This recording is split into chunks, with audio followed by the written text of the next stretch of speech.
Welcome to Shweta கிச்சனுங்க. நம்ம இன்றைக்கி பார்க்க போகிறது சமையல் வீடியோவில்ங்க ஒரு சூப்பரான ஒரு சிறப்பான விஷயங்க. அது உங்களோட பகிர்ந்துக்கணும்னு ஆசையாக இருக்குது. அதனால் நான் முக்கியமான உங்கள்கிட்ட பகிர்ந்து கொள்கிறேங்க. வாங்க வீடியோக்குள்ளே போகலாம்.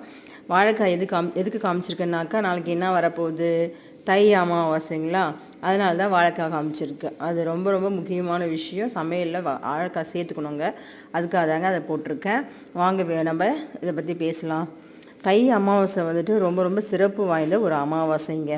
நாளைக்கு 29/1/2025 புதன் அன்று நமக்கு தை அமாவாசைங்க. சரிங்களா? அது எப்போ ஆரம்பிக்குதுன்னா 28/1/2025 நைட்டு 8:10 பிஎம்லேருந்து 29/1/2025 7 மணிக்கு மேலே 7 மணிக்கெலாம் முடியுதுங்க. ஸோ நீங்கள் அந்த டைமில் வந்துட்டு யாரெல்லாம் பக்கத்தில் வந்துட்டு நீர்நிலைகள், கடல், ஆறு எதுவாக இருந்தாலும் போயிட்டு மூதாதையருக்கு தர்ப்பணம் கொடுக்கணுங்க. சரிங்க? சிறப்பு வாய்ந்த அமாவாசைங்க. முன்னோர்களுக்கு பிதுர் தர்ப்பணம் செய்வதால் முன்னோர்கள் வந்துட்டு நமக்கு ஆசீர்வாதம், அவங்களுடைய ஆசீர்வாதம் கிடைக்குங்க.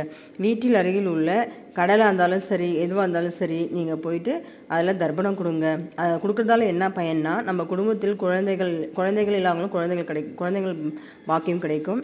அனைத்து செல்வங்களும், கல்வி செல்வம், எல்லா செல்வம் நாங்கள் கிடைக்குங்க. சரிங்களா? நம்ம நீடோடி வாழ அவங்களுடைய ஆசீர்வாதமும் நமக்கு கிடைக்குங்க. சரிங்களா? நீங்கள் வந்துட்டு கொஞ்சம் நேரம் அதுக்காக ஒதுக்கி பக்கத்தில் இருக்கிற கடலுக்கு போயிட்டு, கடலோ ஆறோ போயிட்டு ஒரு தர்ப்பணம் கொடுங்க. அப்படி எல்லாமே வாங்கி வச்சு தர்ப்பணம் கொடுக்க முடியலன்ற ஒரு சூழ்நிலை இருக்கவங்க அட்லீஸ்ட் ஒரு கற்பூரமாவது ஏற்றி அவங்களோட ஆசீர்வாதத்தை பெறுமாறு நான் வந்துட்டு உங்களுக்கு கேட்டுக்கொள்கிறேன். நம்மளோட சப்ஸ்கிரைபராக இருக்கட்டும், நம்மளோட சேனலை பார்க்குறவங்க அனைவருக்குமே இந்த ஒரு முக்கியமான விஷயங்க நாளைக்கு மறக்காமல் பண்ணிவிடுங்க. இந்த வீடியோ பிடிச்சிருந்தால் லைக் பண்ணி, ஷேர் பண்ணி, கமெண்ட் பண்ணுங்கள், சப்ஸ்கிரைப் பண்ணுங்கள். தேங்க்யூ, பாய்.